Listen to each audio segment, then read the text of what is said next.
ఈరోజు నేను చాలా ఆలస్యంగా అల్లు అర్జున్ ఆయన్ని అరెస్ట్ చేసిన విషయం తెలిసింది.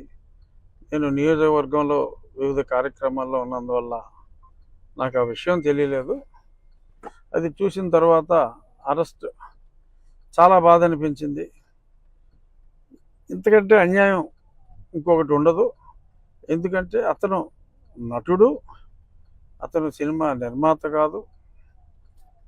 తన యూనిట్ అక్కడ షో వేస్తున్నాం, బెనిఫిట్ షో అంటే ఈ ప్రభుత్వం ఇచ్చిన బెనిఫిట్ షో, తెలంగాణ ప్రభుత్వం ఇచ్చిన బెనిఫిట్ షో.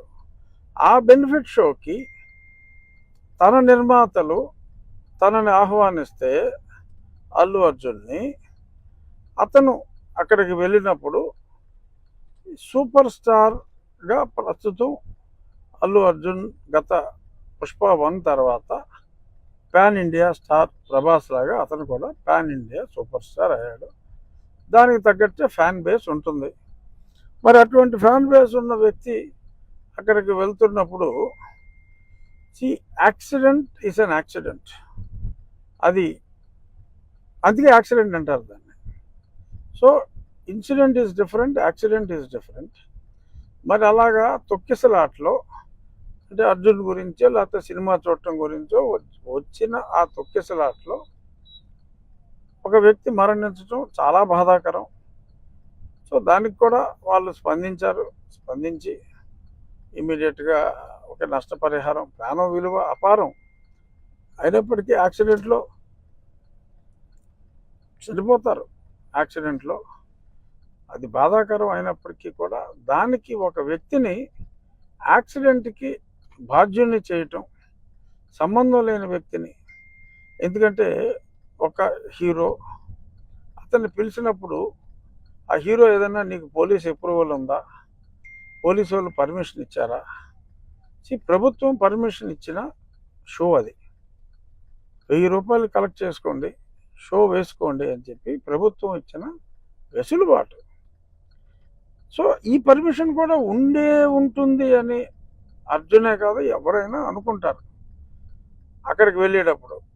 సో మరి దానికి ఈ రకంగా మరి ఇప్పుడు ఆ జరిగిన సంఘటనకి అర్జున్నే బాధ్యుణ్ణి చేయటం, అర్జున్ని అరెస్ట్ చేసి మరి వాళ్ళ శుక్రవారం నాడు మరి అదే మోడస్ ఆపరాండే గతంలో నా మీద జగన్మోహన్ రెడ్డి అవలంబించి ఎక్కువగా జగన్మోహన్ రెడ్డి అవలంబించిన మోడల్ అది. మరి యాదృచ్ఛికంగా జరిగిందా, శుక్రవారం కావాలనే జరిగిందా? ఏదేమైనా అల్లు అర్జున్ అతన్ని అరెస్ట్ చేయటం అనేది అత్యంత బాధాకరం. మానవ తప్పిదం. బట్ దానికి ఎవరెవరో సోషల్ మీడియాలో 10 సంవత్సరాల శిక్ష, ఏదన్నా యాక్సిడెంట్ ఇన్సిడెంట్లో ఇప్పుడు దాకా ఎవరికైనా 10 సంవత్సరాల శిక్ష పడిందా? అంటే ఇప్పుడు పడుతుందని కాదు, డెఫినెట్గా నాన్ బెయిలబుల్ సెక్షన్లు పెట్టినా court can give the bail and I'm sure Arjun will get the bail. అందులో ఎటువంటి సందేహం అక్కర్లా, తప్పకుండా అతనికి బెయిల్ వస్తుంది.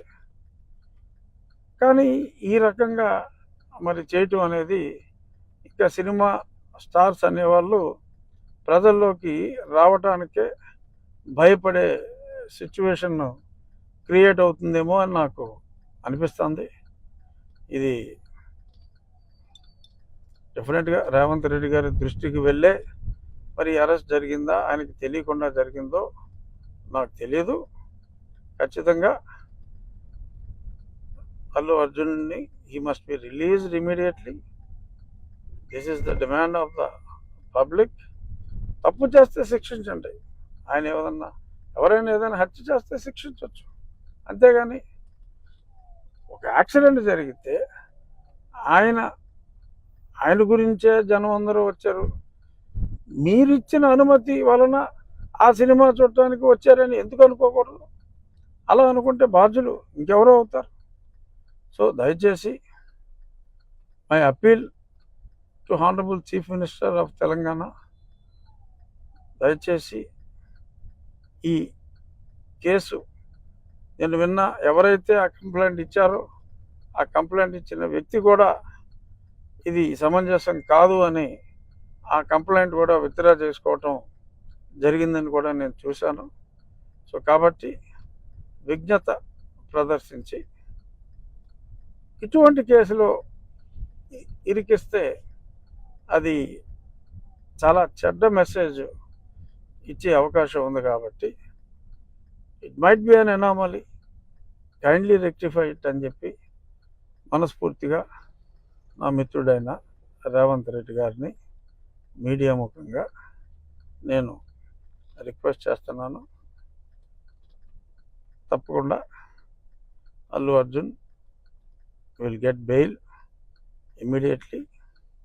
అందులో ఎటువంటి సందేహం అవసరం లేదు. మరి అంత సూపర్ జూపర్ హిట్ ఏదో 1000 కోట్లు దాటిందంటున్నారు. నరఘోష అయి ఉండొచ్చు అర్జున్.